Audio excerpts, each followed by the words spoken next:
real Salam quick. alaikum. Walaikum salam. How are you, Muhammad Ali, Muslim Lantern? Alhamdulillah, how are you, man? Finish your sentence. You're gonna say something. I was gonna say that I need to pray Maghrib. I've been not missing any of my prayers. I don't want to, but I have until 9, Go, 10 go for pray. Isha. Go pray. Can you carry? I don't see your chat though. Let me. Okay, I don't know. perfect. Can you put it on the screen or should I The open chat's your on the thing? screen. You can open it from your computer screen. You'll be able to see it. Yeah. Play something we can react to maybe. Or I can't stop it actually. Go. You can. I'll find You your can chat. share You your can just go screen pray. on Discord. Share my screen on this. Yeah, Oh, you there's, can share there's your a share screen. your You mean? screen button, so you could, if you want to react to something, you could show it on the screen. But it'll take like 5 minutes. Yeah. Okay. Go pray. Go pray. Okay, let me just connect Take my your time. headphones so I don't hear you. My email. I'll have a look later. Hope. SNEAKO's back.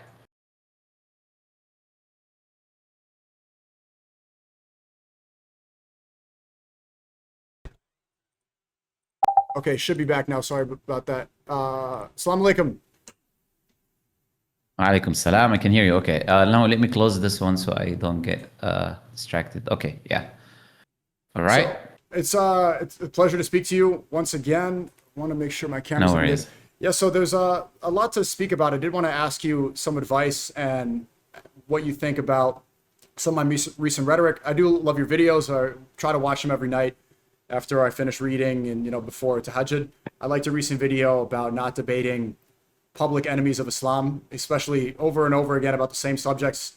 They don't want to create any new dialogue. That's what they monetize. They make GoFundMes about it, and it does seem like a waste of energy, especially some of these people. They claim to be Christian, but their bios don't say Christ is king. Their bios say I debate Muslims. So it just seems like an absolute waste of time, and I think you're right about that. Yeah. I mean, look, I told the people this a long time ago. The whole speaker's corner thing. It's a very now it's not the way it used to be, but it was very popular in the past, like among Muslim circles. And we spoke about this many times that you guys debating the same people when you go to the corner is the only reason these people have any attention. You talk about GoFundMe. These people made like hundreds of thousands of dollars, right? Yeah. With the most random excuses. They go make a GoFundMe like I want to buy a chair for my kid or something. Another person is like, oh, my life is in danger. Like we're talking about hundreds of thousands of dollars these people are making, and still they're convincing their audience somehow that, oh, we're doing this for the sake of God, we're doing this for the sake of religion, we're doing this for the sake of this, sake of that. And I said this many times. They're begging to debate. Every time I make a post on this topic, they just tweet it left, right, and center, and they comment on because they want to talk, they want to debate, and yeah, they can't survive without it. I mean, there was this person in Speaker's Corner. I'm not going to mention who. There was like this woman. It was very loud and obnoxious. The minute Muslims stop talking to her, nobody watches her. Nobody have heard her name in years. The only reason people were watching her, the only reason anybody knew about this obnoxious person was because Muslims were debating her. So, and sadly, a lot of Muslims know that, but you know this very well, and I think you need to work on this as well. Yeah. It's a problem when you're a content creator. I'm not talking about the debating. I'm talking about when you're a content creator chasing the interaction, chasing the views, so doing whatever works well. So long as that thing is okay Islamically, there's no problem. But sometimes you start, with time, you start forgetting what your purpose is, what your goal is in the da'wah that you do, or what is your main purpose, and you start focusing. Okay, how is this video performing? Right. 1 out of 10 in YouTube, yeah? What 5, 3, 10? Which one is it? No, there's something wrong. Go change the thumbnail, change the title, do this, do that, do something more crazy so we can get more views. This starts to take over you, and that's a problem, and that's an issue. Because we also start to change the people's mindset. Because now people only want to click on the craziest thing. Because you're doing the craziest thing, everyone is watching it. So the next person needs to do something crazier than the person before doing it. And you got now, Kick is the perfect platform to display this. People are doing the craziest things in the planet to get some attention. They're doing the weirdest things that I've seen in my entire life. Like I've seen clips of some really, really weird things. Why they're doing it? Because if you do the weirder thing, you're waiting to get more attention and clout. So you got to be very careful from that. Talk about your recent rhetoric. I think you're going on a good trajectory, but if you want my honest opinion, I think you're also doing a lot of damage in being very extreme in your rhetoric. I don't think you should say things like, I saw like some post that you said like kuffar should be happy that they're like we're talking to them or something. I mean, like this is extreme. Like, I mean, like whereas it's not like we're angels descended from heaven or something. These guys are going to talk to us because the thing is, there is a worthless kafir hater of Islam, which we don't care about at all because he's not looking for the truth. And there's a person in the middle. In the middle path, right? This person doesn't really hate Muslims and doesn't like Muslims. He's just like, you know what? I'm just seeing what's going on over here. And then there's people who are on our side. Now, the thing is, the people we care about are the people who are not biased, the people who are trying to look, okay, what's going on over here? We can push a lot of these people away by targeting the bad people in the wrong way, if that makes sense, right? Because it's all propaganda being spread about us over and over again, and it's the same propaganda over and over again. So we got to be careful of how we present ourselves. Right. And I mean, can I explain my thought process behind this? No, go ahead. We're talking about the kuffar. One, we have Allah says in the Quran to say, "O disbelievers, I worship what I worship, you worship what you worship." So it says this is not a word that we should be afraid of. Also, they propagandize and they get enraged by everything we do. If we're praying in Times Square, they get upset and they start chipping out. If they see a woman in a hijab, they start chipping out, they get upset. If you see kindergarten girls wearing hijab, covering themselves up and dressing modestly, Trump posted on Truth Social. Everything we do, even if we're praying in a park, you'll have Christians come and you'll have, kuffar come, skin worshippers, and harass them praying in public. Now they're promoting a movie called Citizen Vigilante, which is inspiring people to go and become vigilantes and literally kill immigrant Muslims. Elon Musk promoted this movie. Tommy Robinson, Rubenstein, Stephen Yaxley Lennon, this Epstein prostitute, is getting promoted by Elon every single day. Elon is calling for my deportation. Right? You have these skin worshippers that are agreeing with him, even though Elon Musk calls them a Fed, even though Elon Musk is a trillionaire African migrant who's clearly not on the side of the people. They want to get engagement, and so they're echoing what Elon Musk is saying. I'm an American citizen. How can I be deported? Doesn't make any sense. So knowing what the rhetoric is, demonizing everything we do, I think it's worthwhile instead of trying to hide, because after 9/11 in America, Muslims followed this idea, okay, let's just hide behind it. And this was actually when Islam grew the most in America. The most amount of converts came post 9/11 because people looked into the propaganda. But you have all these shills, all these people that are on the side of Israel. They're probably getting paid by organizations. They want to get clips and they want to go viral. They're repeating what Mossad shills like Elon Musk, what they're saying. So instead of trying to appease constantly to them, I think it's worthwhile to have someone go head to head with these people, right? They lie about me nonstop. All they could do is slander. All they do is try to discredit me. All they do is spread misinformation, post AI. All they do is lie. And so I'm saying, you should be appreciative that I'm speaking and I'm telling you the truth. You're not even receptive to the message, and you come in here and watch everything I do. Why have to go and try more for unity when and you've even criticized me before, how much I've extended myself to bring unity between the Goyim. Between Christians and Muslims, I have amplified all their careers. I have made their careers. I have platformed them. I put them on. I defended them even when people criticized them. I defended these people to Mohammed Ajab, to Professor Jang, at major platforms all the time. It never satisfies them. And you said that they were going to turn on me, and you were right, they did, all of them. So I have extended myself so much for years to bring unity and to even be charitable, extremely charitable to Christians. I opened up a charity at the beginning of Ramadan. Lent and Ramadan coincided, and I opened up a Gaza charity, said Lent Ramadan charity. I didn't just say Ramadan charity. I put Lent/Ramadan charity. The charity was up for that time frame, right? Being very charitable and saying I'm willing to speak to Christians. I was watching, Jesus movies. I was extending an invitation and saying, okay, look, we're on the same side. The people in Israel, Ben Gvir says that it's a tradition to spit on Christians, and this is wrong. So we can side against this greater evil. They have not returned the favor. In fact, they have advocated for my death. They are doxing me. They're slandering me. They post about me every single day. And so I'm at the point where I had enough. And I know that we're supposed to be of the best of character, and I try my best to be like that. But when they are doing everything they're doing and they made it clear what their objective is, why am I still going to work within their frame? I don't think we should say the word Islamophobe anymore. I think we should just call them a kafir. This is what they are. They only unite on falsehood. Tommy Robinson has a protest, and he brings all these immigrants there, Koreans, Nigerians, Irish, Scottish, and they say Britain first. But like, why are these immigrants here? A lot of these people are Hindus and Christians. Stephen Yaxley Lennon, Tommy Robinson will even say that Hindus and Sikhs can assimilate into the UK. He just has a problem with Muslims. We know that they are just uniting on hating Islam. So Why am I going to keep trying to bend over and try to maneuver around their very obvious propaganda? I think I should just be straight up about it. You're a kafir. Not you, but you understand. Yeah, so okay, let me like maybe start off where you ended, right? So first, you remember this was years back when I spoke to you about this idea that the disbelievers will never be pleased with you. I told you Allah says that in the Quran.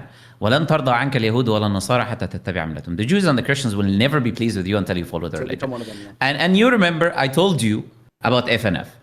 I told you they're not your friends. I told you about Pablo. I told you about Pablo. You remember that very well, right? I told you about Clav. You told me, no, why do you say that? I told you about him a long time ago, right? So you can see who's your friend and who's not your friend. You can clearly see who's a snake, who's not a snake. But the thing is, it's about actually observing these things properly. So I completely agree with you. They will never be pleased with you. And I completely agree with what you're saying about appeasing them. You should never appease them. You should never appease them. Allah says in the Quran, وَدُّوا لَوْ تُدْهِنُوا فَيُدْهِنُوا. They wish that you would compromise and they would compromise. We're not compromising with anybody. We couldn't care less. Now, when it comes to the word kafir, I believe there's no issues at all whatsoever. I never said there's an issue with calling them kuffar, right? You can call them kuffar. However, I don't think the word kafir is a negative thing. Now, this is where the disconnect is happening. Because you're using it in a way where, because it applies to everybody who's not a Muslim.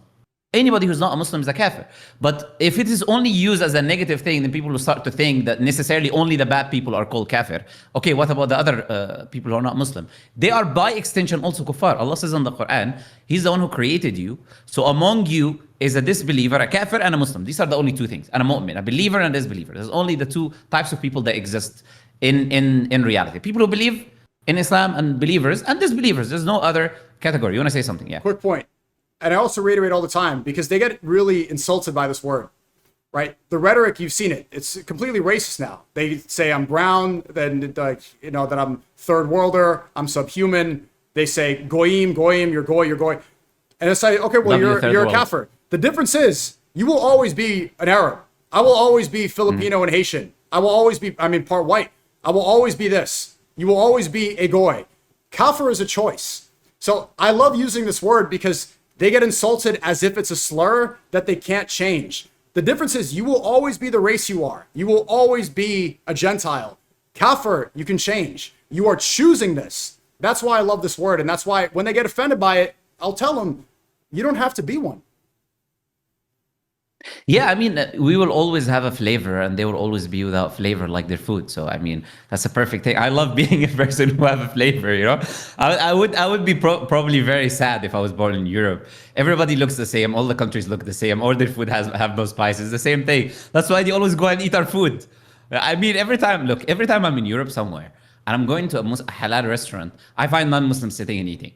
I mean, if you guys don't like us so much, why you keep going to our restaurants and eating our food? Because they know they have no flavor in their food. You know, every time I'm flying with some airline that is a European airline and they serve me their own food, I'm like, what is this, man? How do you guys eat this stuff? So we don't have any issues with that. Let them see, let them be angry, let them bite their fingertips of the hate that they have. There's no problem. And I know the word does annoy them because they think it has negative connotations, right? But the reason I am not using that word, for example, I would use like an Islam hater or some other word, is because I believe that word applies to all of them. So I'm trying to find the word that doesn't, from an Islamic perspective, you get what I'm saying? It applies to all of them. I'm trying to find the word that applies only to the evil ones among them, right? So there is something like that in Arabic, but it's not going to work. Like, so disbelievers in Islam, they have categories. So you have a disbeliever who is a mu'ahad, someone you have a treaty with. For example, the overwhelming majority of the lay citizens, we have peace treaties between our countries and their countries, and passports are all treaties between us and them. So there are people of treaties, right? Then you have a disbeliever who is a muharib, who is an enemy of Islam, right? That is a muharib, he's an enemy of Islam. That is their category. They have a specific category in Islam. That's what we call them. We call them muharib or kafir harbi. That is the real Islamic way of referring to them, right? So we're trying to find something like that in English to use for them because it's not just a kafir, but it's a kafir harbi specifically, right? Because you have a kafir we have a treaty with. You have a kafir who's a dhimmi, who lives under an Islamic state, right? The word dhimmi also annoys them a lot. If you call them a dhimmi because like, oh, you're living under Islamic state. They don't like that word as well, right? So there's many words that they don't like in reality. I don't see any issues. You can use that word. I believe you can use that word. I don't see that as a problem. What I was talking about is going to too extreme, like the tweet I highlighted to you, right? It's like the rage bait tweets. You don't have to always rage bait them, right? It doesn't matter. You can say the word kafir, but try rage bait them with the truth. You know, you've already seen this yourself. When you talk to Christians, right? What have I said that's false? Like I give you the example, that tweet, like saying. By the way, haven't been following a lot, but I saw that tweet, which you've been saying that they should be lucky to talk to us or something like that. Right, That's so not true. I mean, what's like, false about that? No, it's not. Like we're all human beings. Like why they should be lucky to talk to us? They're lucky to hear the truth. They're lucky to be in the Okay, but you know, I say okay. Now you're adding. No, to but it. your point was that I should rage bait Yes. them with the truth. That's why when I say Islam, inshallah, the world would become Muslim. They get angry, but this is the truth. I don't find the problem with that as well. I don't find the problem with. That's why I never highlighted this. I don't think there's a problem with that. I think because this highlights their double standards. But for example, you've experienced this, right? When you, for example, talk to Christians and say to them, "You eat your God," what happens? What do they start doing? When you start telling them, they start coping and lying. Yeah. You start telling them all you need to do is to tell them their belief. You really don't need to do much with disbelievers. All you have to do is to tell them their own faith. All you have to do is to tell them what's in their own scripture. You don't have to say anything that is necessarily maybe vaguely interpreted in that way or this way, right? So you don't think the kuffar are lucky to speak to us? I don't think, look, that's what I'm saying. If a sincere, honest person is speaking to me, I don't think he's lucky to speak to me. Who am I? He's just a normal person. I'm a normal person. He's lucky Allah guided him to hear the truth. Exactly. But that's for Allah, not for me. I'm not like such a great person that they're lucky to talk to me. I'm not saying that. I'm saying they're lucky. It comes from a. I'm saying they're lucky Allah chose them to hear the truth. No, but that's how it's understood. If you read that tweet, then people will understand it to me, because you mentioned nothing about hearing the truth. You only say that they're lucky to talk to us, so you make it about us.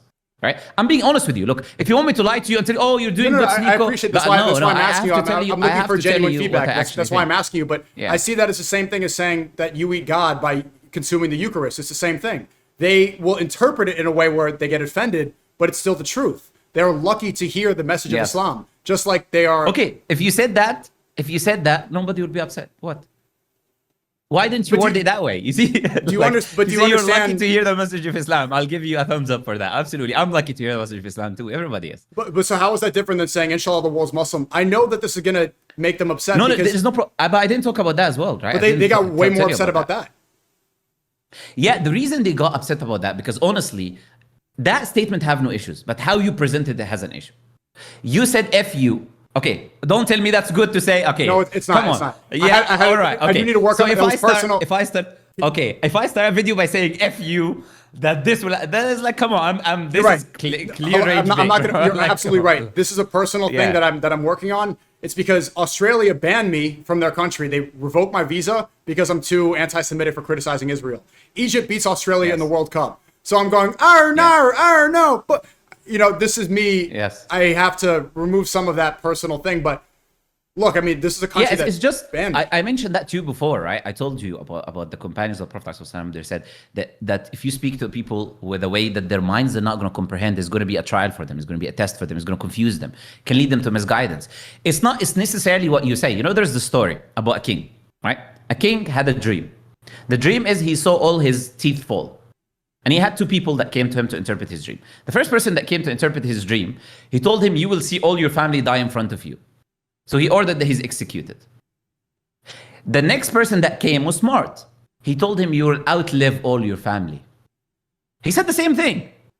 But it's just how is the truth. It's the same thing. You will watch all your family die. You will outgrow all your family. It's the same thing. But how you worded the truth has an impact, always has an impact. Mm-hmm. If you look at the Prophet ﷺ, how was his da'wah? If you want to imitate, you don't imitate me, you don't imitate the random Josh Moore, you don't imitate them, because we're supposed to be better than them. Right. We're imitating the Prophet ﷺ. When the Jewish people were passing by and they told the Prophet ﷺ, may death be upon you, Aisha radiallahu anha, she started giving them some insults back. The Prophet told her, why? Stop. You hear what I said to them? I said upon you as well. That's it. He didn't go to extreme. He didn't get angry. He didn't get upset. He said, just upon you. Yeah. If you're saying something upon me and upon you too. So it's how you do. And by the way, that rages them a lot more than them saying you upset and angry or whatever. That you couldn't care less about what they say. Mm-hmm. Even then, in the masjid today, I've been going to class every day. He was talking about Prophet Ibrahim alayhi salam. He's speaking to his father, who was selling idols and he was worshiping idols. And when he called to called his father to Islam, he spoke in a low voice. Yes. He spoke gentle. He was respecting his father. Yes. And then his father Yes. got enraged, and then he stayed gentle. And then Prophet Ibrahim, he kept trying to give the message. And eventually his father Yes. expelled him from his house. And even when he's leaving Yes. the house, Prophet He Ibrahim threatened to says, kill him, actually. he said what? He threatened to kill him. His father threatened to kill him if he doesn't stop. Yeah, and then the thing Ibrahim said, alayhi salam, when he was leaving the house, he said, "Peace be upon you. I will ask forgiveness of you. I'll ask forgiveness of my Lord for you. Verily, he is unto me ever most gracious." So even when he was being kicked out and threatened, he still Yes. said, "Peace be unto Yes. you." Yes. So the Prophet ﷺ, you know, the head of the hypocrites that was an enemy of the Prophet ﷺ, he insulted the Prophet multiple times. He was trying to plot to kill the Prophet. He was trying to do everything. When he passed away, Prophet ﷺ went to pray on him. Allah forbade him from seeking forgiveness to the disbelievers. And Allah said, if you seek forgiveness 70 times for them, Allah is not going to forgive them. 70 in the Arabic language is used for a lot of times, right? Prophet still tried to seek forgiveness for him. And he said, Allah forbade me 70 times, but I can do more. He didn't say that I cannot do more than 70 times, right? And that was one of his main enemies, right? Yeah. And there's also the narration about the using his own clothing as a shroud for him. Because his son came to him, he said he requested that from him. And the Prophet gave his own clothing as a shroud for his enemy that died as a disbeliever. Well, what about the comparison I can make? You know the story where Prophet Muhammad sallallahu alaihi wasallam is praying at the Kaaba, and Abu Jahl and several others, some of the mushrikeen, the kuffar, are laughing and watching him pray. And as soon as he goes into sujood, they take a bucket of camel intestines and they pour it on the Prophet's back while he's praying. Camel intestines. Yes. And his daughter Fatima, peace be upon her, she comes out and she starts yelling and she's upset and she's cursing out the people that put the camel intestines. Prophet Muhammad gets up and she's trying to clean the camel intestines off of him, and he makes dua and he says, "Oh Allah, humiliate them." And then eventually all of them died in the Battle of Badr. So absolutely. Although, yes, we want people to be guided, this is an example where people that deserved humiliation, Prophet Muhammad, peace be upon him, prayed for it and it happened. So you can do that. So there is no why problem. Did he not ask? Why did he not enemies... pray for the guidance there? Why not pray for their, you know? Well, the Prophet ﷺ, let's first highlight a few things, right? The Prophet ﷺ tried to guide them throughout many years of calling them into the message very, very gently. And even after the incident, he still tried to do it. He still continued to do it until the battle, until they were killed. So it's not that the Prophet made that dua and that was it. No, he still continued his message. But there was moments where the Prophet ﷺ had enough of them, and it is his right to make dua upon them. But he left it for Allah. He left it for Allah, right? But again, you're missing the point. There are instances where the Prophet ﷺ did this, and there is instances where the Prophet ﷺ did this. But in the end, the Prophet ﷺ never exceeded the limits, right? He never used foul language against them. He never, that wasn't his intention to try to just get them angry and upset by doing things that they're not going to like. This wasn't his way, right? So it's about being balanced in what you do. Nobody is telling you be just like a pacifist. We're not pacifists, right? Islam is not pacifism. Those people who tell you the word Islam means peace, Islam doesn't mean peace. Islam means submission. That's what it means. That's what the word means. If the people who keep saying it means peace, no. That's not what the word means. That's not what the scholars have said the word means. The word means submission. We are peaceful people who want to be peaceful, and we will defend ourselves against people who are not peaceful. We are people who are balanced in our approach. That's what the word Islam means. That's what the Islamic approach is. Nobody's telling you just like humiliate yourself, put your head down, be scared. No, I told you. Umar ibn Khattab, in the beginning, I told you, I mentioned this to you maybe before or not, I'm not sure. But Umar ibn Khattab, in the beginning of the message, where he was told to hide your faith or whatever, no, he said, are we not upon the truth? And he went and he screamed in Mecca and he went to do pilgrimage and he fought with them actually. He wrestled with them the entire day until sunset. And then they were like, they had nothing to do, right? But they attacked him first, of course. And he said, we're upon the truth. So he said to them, we're upon the truth. They attacked him, he defended himself. There's nothing wrong with any of that. But I'm telling you, everything has its limit. Right? Like the language used, the way the people are going to take the language. Okay. Is our goal, do we want guidance for people or not? Yes. I mean, if I want you to think about this. Okay, take it this way. Think about this. Has there ever been in your life a time where you didn't think good of Islam? I know that from early on you read Malcolm X, but have there ever been a time that you were like, or no? Have I ever had doubts? Yeah, no, not that was before you became Muslim that you thought Islam was not good or Muslims are this. Yeah, there's a video I made like that. About 2014 where there was the Charlie Hebdo attack, and then the people were shot, and I made a video attacking. I was about 15 years old. And then when people explained it to me, I realized what I was wrong about. And so that was a time where I had a very negative view, and I realized the truth, and I actually ended up correcting a lot of what I said. This is a long time ago. Let's say you only saw that incident, and then let's say you saw yourself, but it was someone else. It wasn't you, and he was doing what you were doing. What is the first thought that is going to come to your mind in that time? I mean, you just saw all this propaganda, saw one propaganda about Charlie. And then you start seeing this video of this guy, streamer, screaming, "F you! The whole world is gonna be this." What is the first thought that is gonna come to your mind? And be honest. What is the first thought that is gonna come to your mind? That I'm being provocative, and that I am leaning into the obvious propaganda, and that I'm fighting back. If you have a bad I'm saying you have just a image, negative influence. If I have a bad image, you at that time you just had the bad image, and then you saw a streamer going and making a video saying what you said in just exactly your video. What is the first thing that is going to come to your mind? You're going to be like, okay, like this is crazy. I need to react I might have somehow. some respect. I'd be like, okay, well, this guy's not folding. This guy is not compromising. Not really. Wallahi, this is. What would you think is good? You think is good? I saw some videos from these two leftist New Yorkers, the New York Jews that are very critical of Israel and its occupation of Palestine, and they were watching it and they watched the clip and they said, "Yeah, he's rage baiting. This is what the American founding fathers did when they were proposed with more taxes. They tar and feathered the tax collectors. They dumped the tea in the ocean. They said that rage bait is as American as it gets. When the taxpayers came in, they would slander them and write words on signs that were, disrespecting the occupier from England." Sure. And so they said, like, he's a streamer and he is not compromising to Elon Musk's racist rhetoric. That's an I mean, they didn't have a completely negative view, but they're the type of people that were saying, I don't believe in organized religion. See, watching them, they literally said this was admirable. Yeah, but the founding fathers were a group of Freemason deists. Why would I copy them? No, they said that what I said in the clip, inshallah, the world's Muslim is as American as it gets, right? No, but again, you're talking about these people. I'm talking about someone who has a negative view. I used you as an example for that reason. I said that time because you already have you had a negative view. You watched Charlie. You heard these people just unalive this guy, right? They just completely attack this guy, and now this guy saying "F you" to me.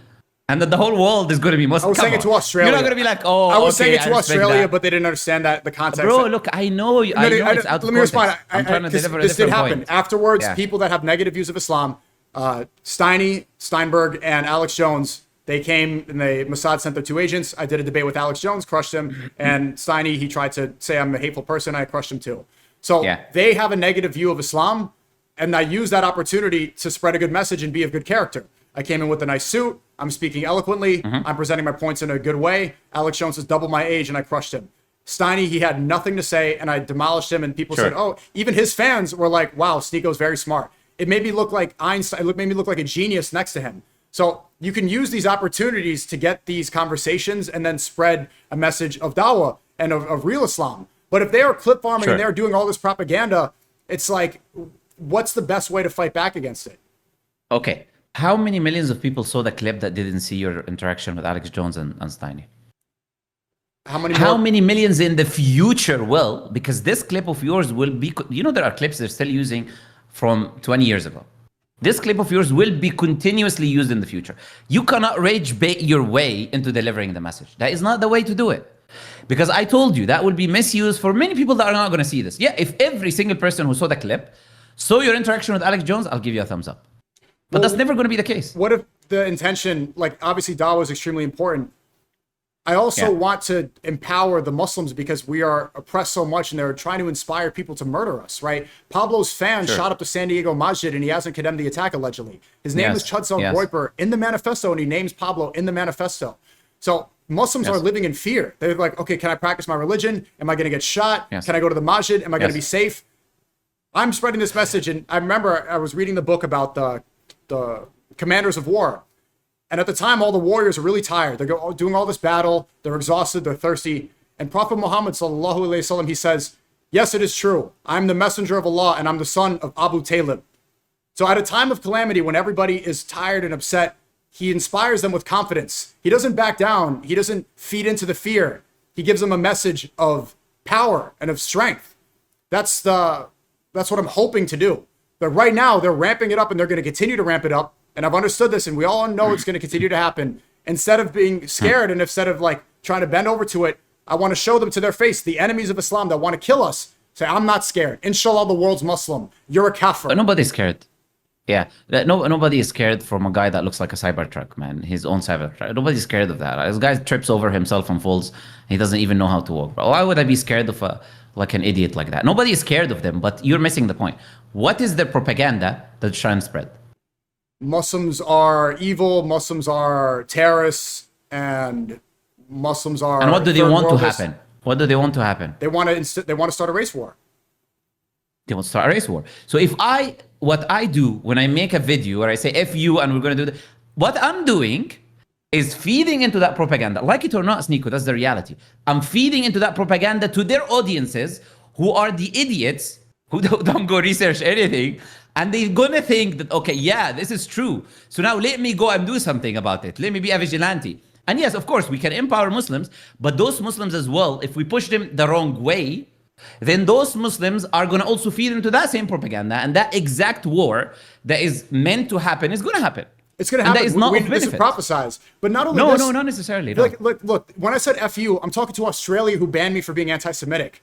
And also, we've established that they will. I know, man. I know you keep explaining that to me. I know, but I'm explaining that wrong, you know? No matter what I say, they will find a reason to get up. They will chimp out no matter what.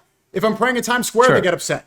Right? The kindergartner's wearing hijab, they get upset. No matter what we do, no matter us existing is rage bait to them. Don't you understand? Like, so yes, this is provocative to them, but us existing is provocative to them.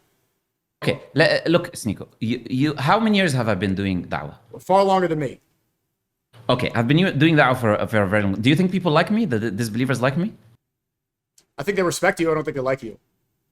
Okay, they don't like me. So now let me ask you a question. Can you find any clip which they can use, one specific clip, which can be used that can get tens of thousands and goes viral of me, and I have like hundreds of videos, if not thousands of videos online, right? One clip that they can use of me to push that propaganda that will go so viral. No. Why? Because it's about how you word yourself. I agree with you. They will use whatever they will use. But if I'm wording myself in a specific way, even if they try to cut it, take it out of context, it's not going to go viral. It doesn't have the edge. Do you think I cannot make a video that is 10 times more viral than yours? I'm an Arab, I speak Arabic. You know, I'll make a video 10 times more viral than yours. That way everybody will go watch, right? But like very easily. However, I don't do that because it's not about going viral. It's not about getting, let's get conversation. I will probably have people invite me, I'll come talk. But it's not about that. It's about Islam has a way of inviting to Allah and His message. Look, I have this problem with this SNEAKO, and I have to be honest. You're very hard-headed when you think something is right your own way. But you are not the arbiter, and I'm not. It's the Quran and Sunnah. The arbiter is the Quran and Sunnah. Allah says in the Quran, call to the way if you roll, what? In the best way. Do not debate with the people of the book except with that which is best. This is all over the Quran. Right? Of course, there's exceptions. However, the default position is been outlaid in the Quran and Sunnah. If Allah told me in the Quran and Sunnah, do it in the rage baiting, I will be the first person to do it. I don't have a problem. However, we're not the arbiters. The arbiter should be the Quran and Sunnah. And you know the Prophet, you realize he had 2 periods, right? He was in Mecca, and the Muslims were weak. You got to also you said the Prophet said this at one time. I'm the messenger of Allah, and this and that, right? There was instances where the Muslims were very weak. And they would come to the Prophet ﷺ. Do you know this? They came to the Prophet ﷺ and they said to him, O Prophet of Allah, we're being persecuted or being killed. Right? Wouldn't you ask God for victory for us? Can you please ask God to give us victory? Do you know what the Prophet said to them? What? And this was 13 years of persecution. 13 years. But the Muslims were weak. And they were never given the permission to fight. The Prophet said to them, the people who are before you, one of them will be brought and he will be split to 2. And that would not take him out of his religion. They will dig a hole, they will put him, they will punch him and kill him. That will not deter him from his religion. So he told them to be patient. He told them to wait. And they waited and they were patient. And then Islam was successful when Muslims spread in Mecca, when the Prophet ﷺ went, when Muslims had power, when Muslims were able to defend themselves. When the disbelievers attacked them once and once and once again, they were able to defend themselves. In the Battle of Badr, in the Battle of Uhud. So it's about time. It's about timing. It's about wording. It's about all of that. I was just talking about this in the beginning of the stream. So I'll ask Allah for a sign. And although we can't speak to Allah, we could talk to him and reveal our feelings and ask him for guidance. The guidance that I saw, I'm not sure how to describe it. I saw patience and consistency. I was asking especially about this rhetoric, what I'm saying, and I saw it clearly. It's patience and consistency. That was the message that consumed me. And so, yeah, it's going to take a long time, but. And don't get me wrong. I think you're doing a lot of good. Don't get me wrong. I think you're doing a lot of good. I'm saying if we tone it a little bit, I think it needs to be toned down a little bit. Is it majority good or majority bad? I would say majority of what I've seen, I told you, I've been really busy, I haven't been keeping up, but majority of what I've seen have been doing a lot of good. Okay? That's what I've seen. So you've been trying to study about Islam, a lot of good. Okay. You've been studying about Islam. You've been watching videos to educate yourself. You've been educating yourself as a Muslim. You've been calling out some of the the nerds that claim to be Muslims in the streaming community. You've been doing a lot of things which are, everybody knows what I'm talking about, right? But so you've been doing some good, very, very good there, right? What I'm saying, I'm not saying you're doing wrong. I'm saying you need to tone the rhetoric a little bit. I mean, maybe look, send it to someone who you think is balanced before you make a tweet and you think, okay, get in the rage baiting mode. Just send it to someone. Perhaps reword it a little bit, I mean, trust me. You're right. Wanting to be viral is not it. No, but it's really, wallahi, it's not the need to be viral or the want to be viral. And that's the reason I'm having this conversation with you. I wanted to ask you because you're far more knowledgeable about Islam than me, and I want to do what's right. It's not about going viral because there's a million things you could say. Like, you're right, you can go viral whenever. It's taking control of the propaganda, right? You're saying, not specifically, but this is the rhetoric from a lot of people. The Muslims are like, not all, but some are saying, don't enrage them. Don't provoke them. But you understand, they get enraged about everything we do. If I say salam alaikum, they get upset. Who do you see saying this? Who do you see saying don't enrage them? I get so many DMs. I get DMs, especially after Inshallah the world's Muslim. No, ignore that. Yeah. I got many calls. Yeah. Even people in my community, they were like apprehensive. Oh no, but I told you that. But I even spoke to you. I told you that clip was not worded in the right way. It's very rage baity. You can argue that, okay, I mean this. I completely get it, but I explained to you, I mean this is one thing. How the viewer is going to view this is one thing. This context, right, that you're adding to me when we were having this discussion, this was about Australia. I was here. I was there. The overwhelming majority of the people that are misusing your clip, none of them are going to hear this context. None of them is going to know about this. So it's going to be used in the wrong way. Do you see everything we do gets used in the wrong way? Like they misrepresent. No, this is what I'm disagreeing with you. They misrepresent the Quran. I'm just watching the Tommy Robinson debate, and he's saying it's a war manual. Alex Jones in the debate that we had, he says that 20,000 imams are bringing Sharia law. It's like there's no one trying to bring Sharia law in America at all. But you know what they're missing? You know what they're missing? What? Real examples to show the people. That's what they're really missing. Because they keep saying this, and the people keep hearing this, but they're like, okay, my neighbor is a Muslim. My next door neighbor is a Muslim. My friend in school is a Muslim. None of them are doing this. There's 2 billion of us. But they are not able to show them examples. That's why did you catch the idiot, the baldy Alex Jones? Because you told him, give me an example of these imams. Who's saying it? He couldn't give you an example. But if we have of every one of us these clips that everybody can use, that's why they always try to get some random paid guy to say some random propaganda. So they can okay, look, there's actually an example of a person saying this. They make AI videos for that reason. But they won't, because people hear something, they're like, okay, maybe, this is a rhetoric, but where's the real life examples?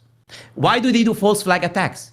They want to see real life examples. They want to show people, okay, look, this is actually happening on the ground.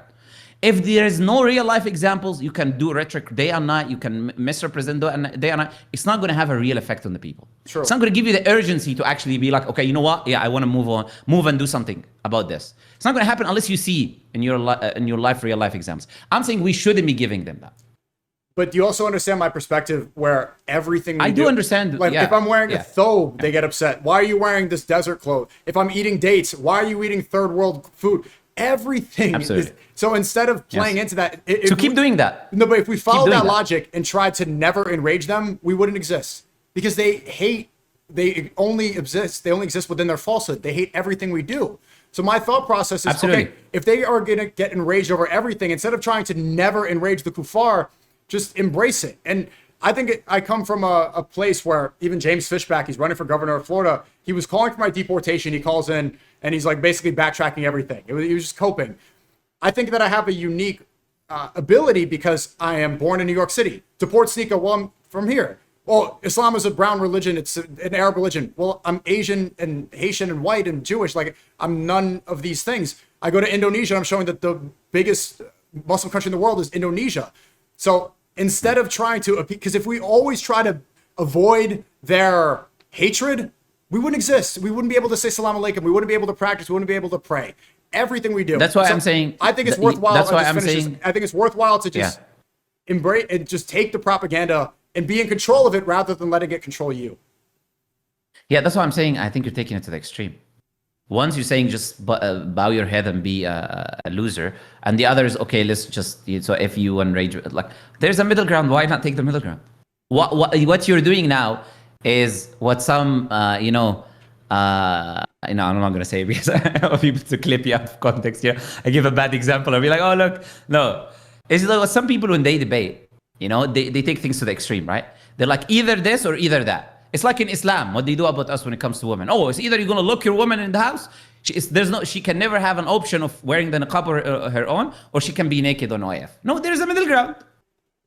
My point I'm trying to make, nobody's saying, oh, just like, don't try to get them upset. Just say what they like to hear. Do you think I say what they like to hear? I started this by telling you they'll never be pleased with you until you you follow the religion. I couldn't care less.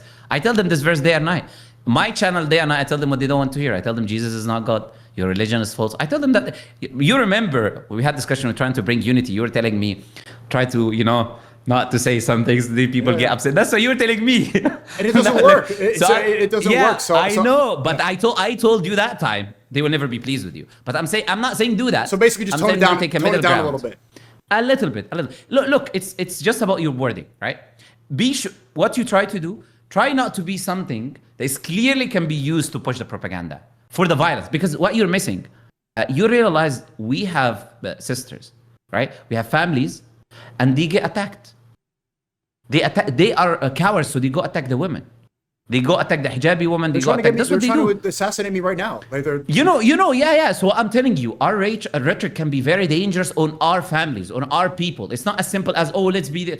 We also have to look at the situation and also understand that what we say has an influence on what happens to our people as well. What happens to other Muslims we as well. Can't stop. So that's why they're going to continue this rhetoric. They're going to look for anything, right? I know. I understand your perspective and you have valid points. Minimizing and stopping. You get what I'm saying? Minimizing and stopping. They'll clip up anything. Yeah. Like there was an example 2 years ago.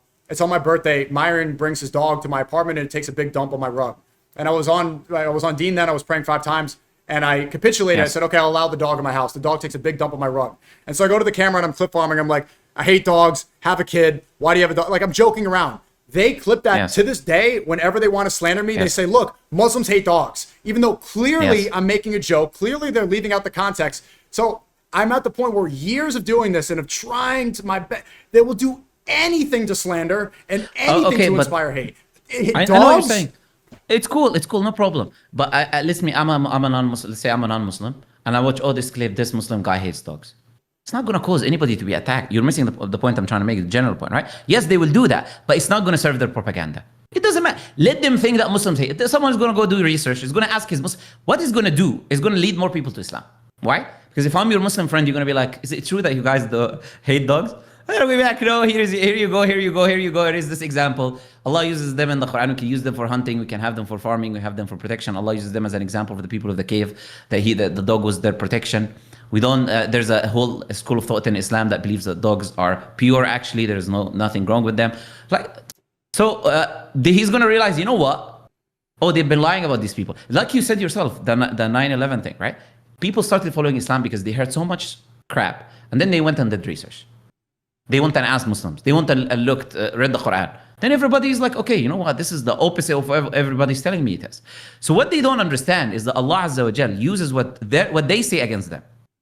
Trust me, we get a lot more people to come and ask us questions when these people spread lies about us. So they're only serving Islam. They don't realize it, but they're only serving Islam when they do these things like about the dogs or about this. It became a topic. People talked about it. It's been highlighted. You had Muslims on platforms speaking about it. No worries. It's cool. But it's not going to serve the propaganda that I'm not going to be afraid of you, of a war, civil war, because you hate dogs. Who cares? You hate dogs or you hate dogs? I'm going to go fight you now.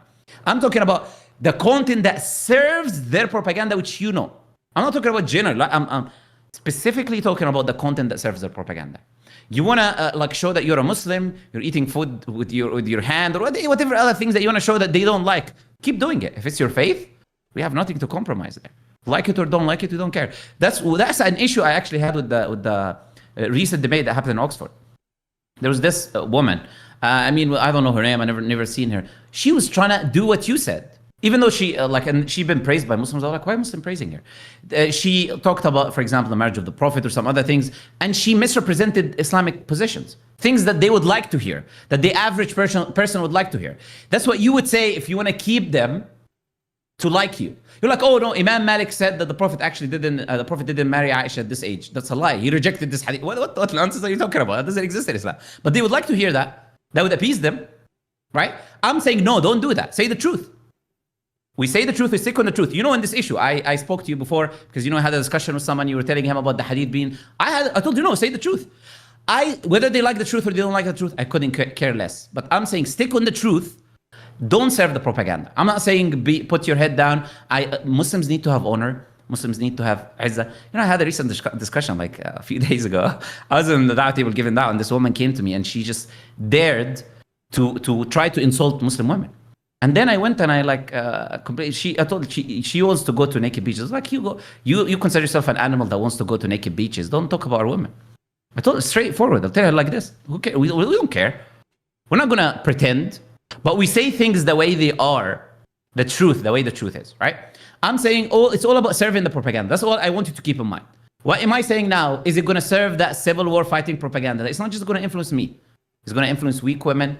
It's going to influence children. It's going to influence people who can't defend themselves. Because these cowards, you know, you saw that video of Yaxley Lennon, Tommy Rubinstein, when he was like going back and falling. That gives him trauma until this day, by the way. These three guys, because this is how they are when they actually see real men. And they hide, they run away. They only have to be in groups, drunk. They go drink something so they can get some confidence. Because, you know, alcohol gives you confidence. You drink a little bit, you're in a group, and you go attack one person. That's how they do it. It's never a man-to-man thing. No. So I only worry about our people, our families. I don't worry about myself. I've been doing that for a very long time. I told you. I've been on the streets every single day. I couldn't care less. It's if something happened, in the end, I'm rewarded in the afterlife. Who cares? Nobody's afraid of you. They should be afraid. We're not the ones afraid. Why should they be afraid? Because they are upon disbelief. They will go to hellfire. In the end. I think a lot of Muslims are afraid. I mean, even Prophet Muhammad, they are. I agree. He prophesies that in the end of times, one of the signs is that we'll be large in numbers, but the Muslims will love the dunya more than they'll love death. Right? Yes. The success really comes from the afterlife, knowing that we are going to find eternal paradise if we say La ilaha illallah Muhammadan Rasulullah. But the reason we're so weak and why so many countries are signing Abraham Accords and why they're allying and why Morocco's allowing what is happening is because so many people want things, stuff. They want fame. They want clout. And I think some of this rhetoric, instead of like subsisting in this fear, I hopefully want to see what you think. Do you think that some of this is inspiring and maybe awakening the Muslims to not live in that? No, yeah. Like I told you, I like a lot of what you've been doing because what you did is you did what we've been telling you for a while. Not just me, I'm sure a lot of other Muslims. Is to embrace who you are, to embrace what you are. This idea, a lot of Muslims, by the way, I give the same advice to them. Some of them, let's give some examples because we want the Muslims to wake up. Right? So let's give a message to the Muslims, right? You have Muslims that go to work. But those Muslims that go to work pray all the 5 prayers in the end of the day because they're so afraid to go to the guy or their boss and say, I'm a Muslim and I want a break time to pray. Take it from my break time. It doesn't matter of my 1 hour break, but I want to pray. I want to go and pray. They're so afraid to do this, right? Muslims in schools, you have kids in school who use a different name than the real name. Because they don't want people to know that they're Muslims. They go online on platforms. They use different names other than their real names because they don't want people to know they're Muslims. Mm-hmm. Yeah, there's a lot of Muslims that need to wake up and realize you have to have honor and pride in your own faith, in your own religion. Stop being a coward. You know, like when they spread like some videos of me saying that I'm in the West because we want people to accept Islam. I said this, right? We want people to accept Islam. And I'm not going to invite Muslims to Islam in Muslim countries. So I visit the West and I give da'wah. I want people to know the truth and hear about Islam. Here I'm saying it again. I couldn't care less. We say the truth the way it is. We're not here. And when they retweet that, we say facts. Yes, true. That's what we believe in. We couldn't care less. You know what shocks the most? I'll tell you what shocks the people the most, in my experience. my interaction when someone comes to me and says that Prophet Muhammad, your prophet married a 9-year-old girl. I tell them, yes, I believe that.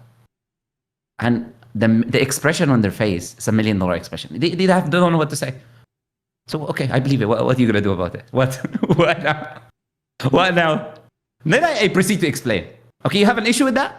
Go look at the age of marriage 200 years ago, or 7 years old, 10 years old in your countries, this and that. That was known in history. She wasn't a child. She was post-pubescent, and then all of the stuff, right? And I go and explain the situation over and over again. However, I start by this. They're expecting me to be like, yeah, I don't know how to respond. No, I couldn't care less, bro. This is true, and it's good. It sounds like you agree with me in a lot of ways. Just the major point of contention is I do agree with you. That's why I'm telling you you're misunderstanding what I'm saying. I'm saying content.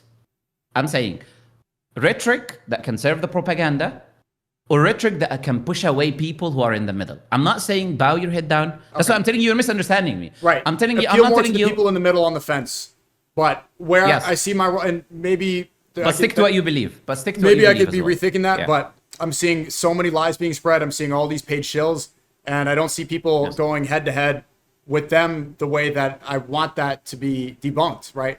All the like Osmongold, this kafir, and Elon and Tommy and Pablo and all these just spreading lie.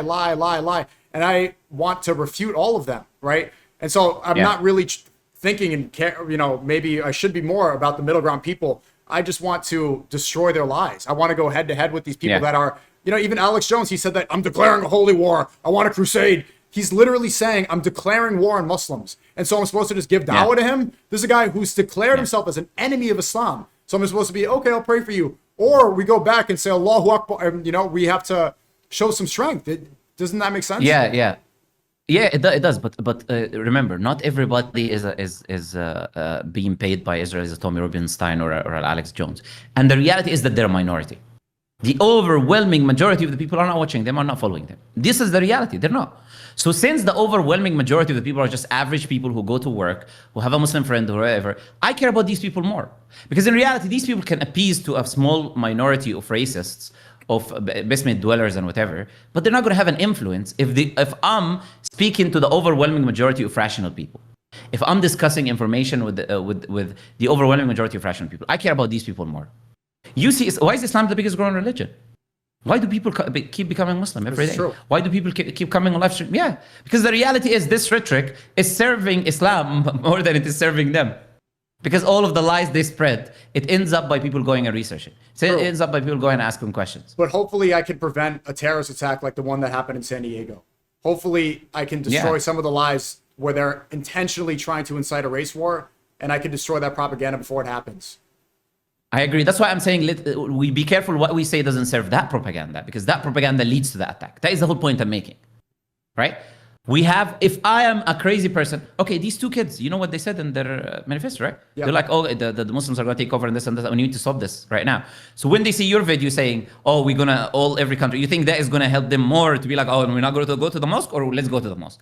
Come on, let's be honest.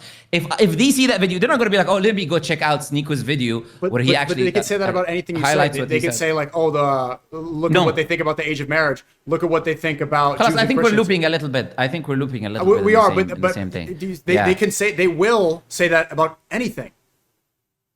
And they do. That's why I'm saying I don't agree necessarily. I'm not saying it's not all going to serve the rhetoric of go take up arms and do something bad. I'm not saying the rhetoric of not liking Islam. That's why I give you an example. I told you the idea about dogs. It doesn't matter. People go research and discover the truth. That's not going to lead to harm. Okay. I'm talking about specific rhetoric that is directly linked to taking up arms and doing something to Muslims. So they're not lucky to speak to This is rhetoric we don't want to serve. The kuffar aren't lucky to speak to Muslims. The kuffar are lucky to find guidance. That's what I'm going to say. I think we agree more. That's not going to rage bait them, by the way. I recommend you tweet that. Wallahi it will, bro. Wallahi they will get enraged at that statement. I couldn't care less there. Of course they will get enraged about that. Again, maybe we found some common ground. I got a lot of pushback from speaking about Neon. He was doing, I thought it was black magic. He was speaking to an Israeli magician, and he was putting him in a hypnosis spell and throwing money at a jinn. Should I criticize this stuff, or am I... should I just let people live? Because that's what some of his fans are saying, that I intrude too much and I should let people do that. And no, you should highlight the truth. Yeah, you should highlight the truth. I mean, Okay. this is a major sin. It's like completely wrong. Muslims shouldn't be engaging in that. They should be educated. He has a lot of Muslims that follow him. So this is good to clarify and highlight when someone is doing something wrong, and there's nothing wrong with that. When a Muslim, when you do it the right way, and you do it in a way which you're not seeming like you just hate the person or something. No, you just want to highlight to the people, this is wrong. This is not right. It shouldn't be done this way. And you should stop this. And you try your best to advise the person. That's completely correct. In fact, if you don't do that, there's a verse in the Quran where Allah mentions groups of people. People who are doing evil, you know that verse, and people who are silent, and the people who are doing the evil. If you're silent, you'll be destroyed with the people who are doing the evil. Allah talked about the juice, the orange juice, and what did He say? He specifically mentioned that bad characteristic in them. He said, كانوا لا يتناهون عن منكر فعلوه. لعن الذين كفروا من بني إسرائيل. That the disbelievers from the children of Israel will cursed on the tongue of David and the tongue of Jesus. That is for their disobedience and evil. And that they would not stop each other from evil. They wouldn't tell each other, if you're doing evil, you're doing evil. So Allah told us not to be like that. This is why we are the best nation to be brought out to the people, because we believe in God, we enjoy the good, and we forbid the evil. If we don't do these characteristics, then we're not better than anybody else. We're like everyone. If you don't believe in God, if you don't enjoy the good and forbid the evil. So that's why I want you to understand the nuance in what I'm telling you. The nuance, my concern, there's a nuance in what I'm saying. I'm not telling you, just now, tell them what they want to hear. No, continue. I think there's no problem at all in you saying we're Muslims. That's what we believe in. We believe in La ilaha illallah, Muhammad Rasulullah. We want Islam. We want everybody to accept Islam. And Islam has already entered people's houses through this screen. Whether they like it or not, it is there. And it's in your where I house. disagree, because you said sometimes it's overall good, but some things can be damaging. I would argue that any Muslim speaking about Islam theoretically could be damaging the reputation of Islam, because they are going to choose anything. So you can make that argument about anyone, that they are damaging. No. Can I tell you why not? Okay. Because there's a difference when I intentionally do it and when they lie and misrepresent what I say. So Allah is not going to hold me accountable for them lying and misrepresenting what I'm saying. Also, my tone in what I'm doing is going to make a big difference, right? If I'm speaking calmly and this and that, I'm saying something. They can take it out of context, right? Yeah. Your clip went viral because how does it start? Yeah. It starts by F you, okay, F you, what's going on here? That's why it goes viral. I did that intentionally. I'm looking at the camera yes. it's being I'm just. I know you did it. I'm embracing the propaganda. I'm embracing it, and we're supposed to speak gently. And you're right about not speaking about it, because even at the time of Prophet Saleh, peace be upon him, the people of Talmud, they were all destroyed. Not just the people that conspired to kill him and the she-camel, but Allah destroyed the entire town, the entire people of Talmud, because they had allowed this to happen. So you're right about speaking up. I want to ask you one more. I know you have to go soon, but I'm getting some criticism too, because Top Goy, Andrew Tate, and his brother are locked up in jail, and they're saying you should be charitable to your Muslim brother, even though he was messaging one of your stalkers, tried to destroy your career, spread lies about you, said that he said I tried to human traffic him allegedly in Romania 4 years ago. So I should be more charitable and invite him back. What is your opinion?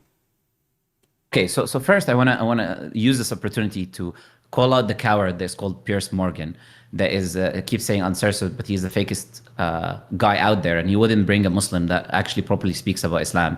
He's scared to platform Muslims. He would always claim, I'm an unbiased guy, blah blah. It's just a facade. He had someone on his show. I don't remember who. I couldn't care. He had some of these fake Christians of the TPUSA or whatever this nonsense that they're doing, right? Had some of these fake Christians, and what the first thing they went to, and that crypto orange juice that is with PBD, he had them on the stream, and had them on the Tate thing. And you know what the first thing they were saying? He said the Muslim human trafficking brothers, or the Muslim OF brothers, or whatever.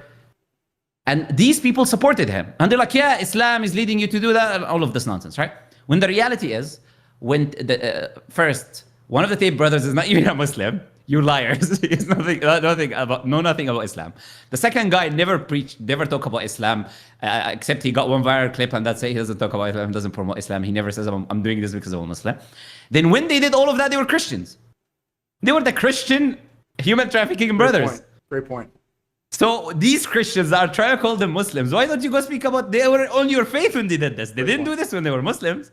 They did it when you were on your faith. So if they're following any faith, they're following your faith. So that fake Pierce loser, when they told him, one of them highlighted, one of the brothers is not Muslim. He said, really? Is he not Muslim? As if he doesn't know.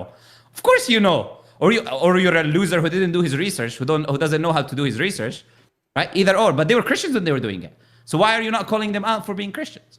Now, you asked a question, right? Can you remind me, sorry, about the question, because I went on this tangent. So they're saying be charitable, because I'm making a lot I got it. Sorry, I'm making a lot of jokes yeah, about it him. because they're locked up, and you know they're having... No, let me tell you this. Allah says in the Quran, لا يحب الله الجهر بالسوء من القول إلا من ظلم. Allah doesn't love that someone says something back in defense to himself, or says something that is not nice back to someone, except the person who's been wrong do it. So if you did wrong to me, if you did injustice to me, I have permission to return in the same way that you did it to me. You understand? Now, of course, the forgiving is better. I gotta be honest with you. Allah says in the Quran, the smile is gone now. Eh?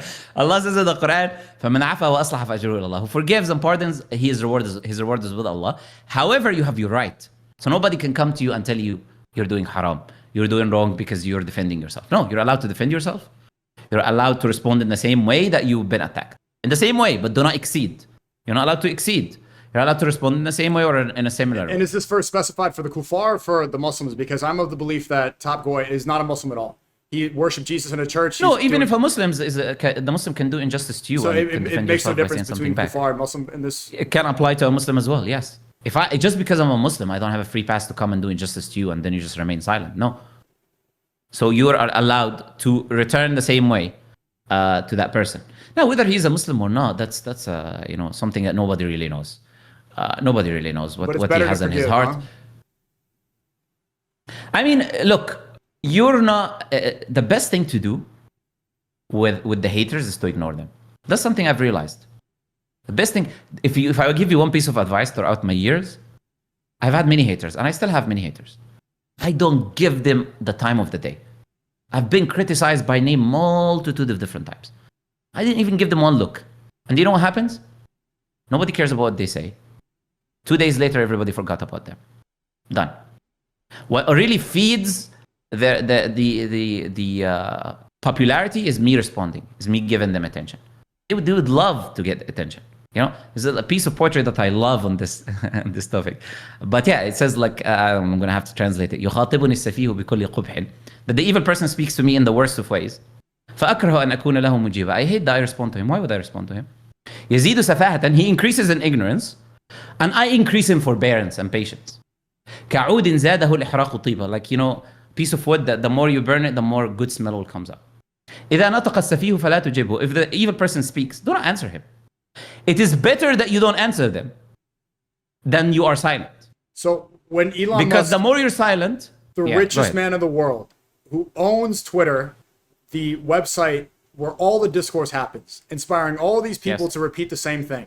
When they're selling a shirt that says deport SNEAKO, when Jigsaw Lord, when all the Zionists repeat the rhetoric, when they are actively tagging the FBI, trying to get me arrested, trying to get doxing my location. Sure. Have to ignore Protect yourself and defend yourself. No. That's where you're misunderstanding what I'm saying. There's a difference when something is personal, like the issue with the Baldy that's in prison. That's why I defended you as well. You remember what I said? I know. Right? Thank you. So again, he went for your family. He went for your family. Did I just say, let's forgive him? No. I went for him before you, right? So defend yourself first and then forgive. Yeah. Yes. I'm talking about things which are personal. That you now when it comes to Islam and this guy attacking you, no, you defend yourself. You say, no, I'm not doing this. I'm not doing that. I'm talking about transgressing and saying something which is not nice back, right? You can do that. If he says something to you, say something. You're right to say something which is not nice back. There's no problem. But you could defend yourself without saying anything, right? Nobody's saying don't defend yourself. Like you see, I also tweeted about this genius who calls himself Elon Musk, who knows nothing. He clearly has no brain because he uses the word deport, and you cannot deport someone who's a citizen. It's impossible. How do you deport someone who's a citizen? That's why I said SNEAKO will be deported back to the US, right? Yeah, they're going to deport you back to the USA. Come get it. It's so idiotic. Come, take it. Yeah. You know what? Someone was so rage baited. I saw this clip on Twitter. A Muslim who was in Sweden or one of the countries, right? He got a passport. He just posted, "Oh, I got this passport," and it went viral because everyone was rage baited because of the immigration thing, right? He just went to a country. He just posted, "Oh, I just got this passport." Everybody on Twitter went crazy. Just because the guy said, I got a passport. We're following the law. You don't like the law? Go deal with the law. Don't come deal with us, right? Nobody's breaking the law here. Nobody's doing anything wrong. Right. I appreciate this conversation, and no, I don't want to keep you too long, but basically what I'm hearing from your, you have a lot of knowledge. I have a lot of I'm perhaps acting very vindictive, but it's a test. It's like this is an attack that I haven't seen many people have to deal with, and inshallah I do the best I possibly. Yeah, that's why. Look, that's why the piece of poetry that I'm telling you, it says, if you speak back, you give him what he wanted. فإن كلمته فرجت عنه وإن خليته, if you leave him, he will die of suffocation because you don't even care about him. You're gonna die suffocating because you didn't even give him a response back. These people like it more when you speak about them. They like it more when you respond. They like it more when they hear that, oh, you're not happy about what they're saying. They like it more. But you could defend yourself by just refuting like in a very calm way, refuting what they're saying. No problem.